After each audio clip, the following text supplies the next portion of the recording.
Hello అండి. శ్రావణ మాసం అమ్మవారికి పెట్టే నైవేద్యాలలో ఒక గ్లాస్ మినపప్పుతో 3 రకాలైతే చేసేద్దామండి.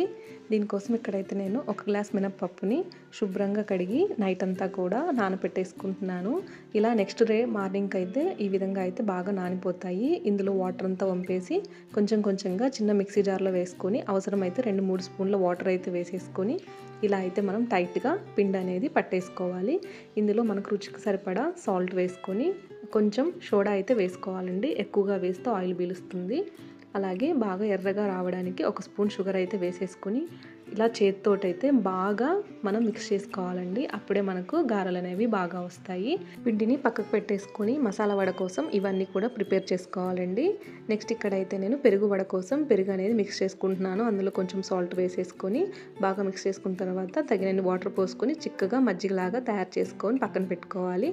అలాగే తీపి వడ కోసం అయితే ఇక్కడ ఒక కప్పు నిండా బెల్లం తరుగు అయితే వేసేసుకొని అందులో కప్పు వాటర్ వేసుకొని ఇలా అయితే బాగా మరిగించుకొని వడకట్టేసుకోవాలి. ఇందులోనే యాలకుల పౌడర్ అయితే వేసేసుకొని స్టవ్ ఆఫ్ చేసి ప్లేట్ పెట్టి పక్కన పెట్టేయాలి.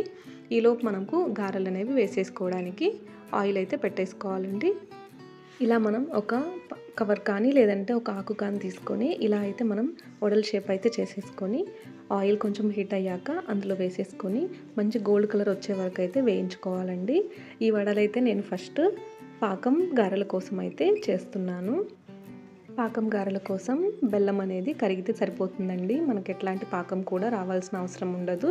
ఊరికే మనకి చేతికి కొంచెంగా అలా అతుక్కుంటే సరిపోతుంది. ఇప్పుడు మనం రెడీ చేసుకున్న వడలను అయితే పాకంలో వేసేసుకొని కాసేపు ఉంచేయాలి.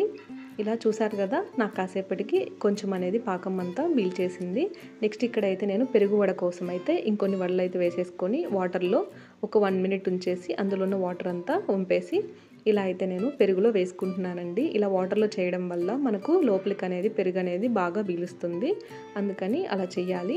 నెక్స్ట్ ఇక్కడ నాకు 2 రెసిపీస్ అయిపోయాయి కదా. ఇప్పుడు మూడో దానికోసం పచ్చిమిర్చి, కరివేపాకు, జీలకర్ర మీ దగ్గర ఉంటే అల్లం కూడా చిన్న ముక్కలుగా కట్ చేసుకొని వేసుకోవచ్చండి.